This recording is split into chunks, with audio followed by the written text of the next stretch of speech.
Grabbing big welcome bonuses is like hitting the fast forward button on your rewards. It's especially powerful if you have bigger expenses coming up, like taxes, tuition, or even a big car repair. Just putting a spend on a new card can turn those expenses into a huge chunk of points. And before you know it, that's a free vacation or an upgraded flight. So yeah, it's a game changer for anyone who's got regular expenses anyway.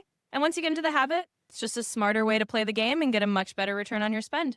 These sign-up bonuses are much bigger than those you would see in advertisements in stores, where you might see something like, get 10% off your purchase when you sign up for such and such store card, or you get a flyer in the mail from a local bank or credit union, sign up for the card, get a low interest rate, or $100 sign-up bonus. But when we're targeting these more premium cards, especially those in the travel space, we're getting a lot more value than just a very small welcome offer or even no welcome offer in some cases.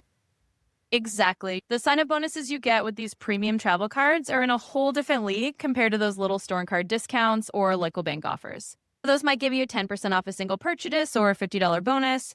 But when you're talking about these travel rewards cards, you're looking at hundreds of dollars or even thousands in travel value from just one sign-up.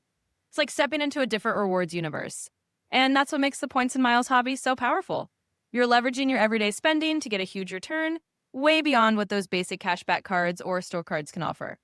So yeah, once people realize that difference, it's a total game changer.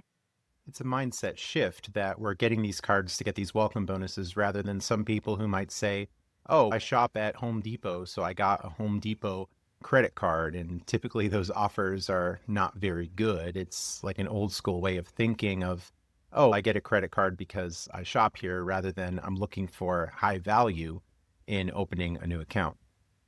Absolutely. And that's such a key mindset shift. We're flipping the script and saying, hey, let's pick the cards that give you the most bang for your buck and the biggest welcome bonuses. It's a whole different approach that's all about maximizing value and using those high value cards to fuel your travel goals.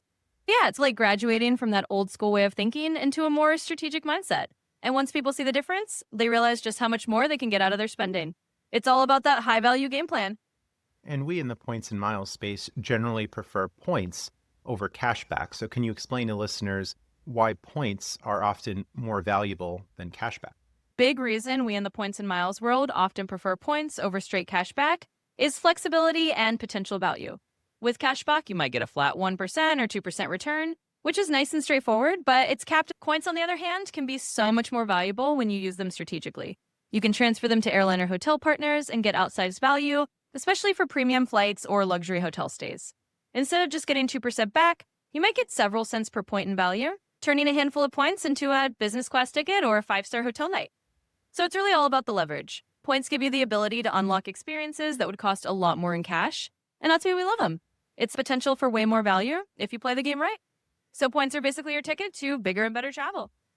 Let's have an America Loves Math moment. These 75,000 Ultimate Rewards points, if you were to cash them out for $750, generally this would not be a good redemption, because you can instead transfer them to transfer partners. And many in points and miles really like the World of Hyatt hotel program. You could find some hotels that are about 5,000 points per night that might cost about $100, $150 a night. Many are in the 8,000 point range that might cost around $200 a night. And it goes up from there for the more luxury properties.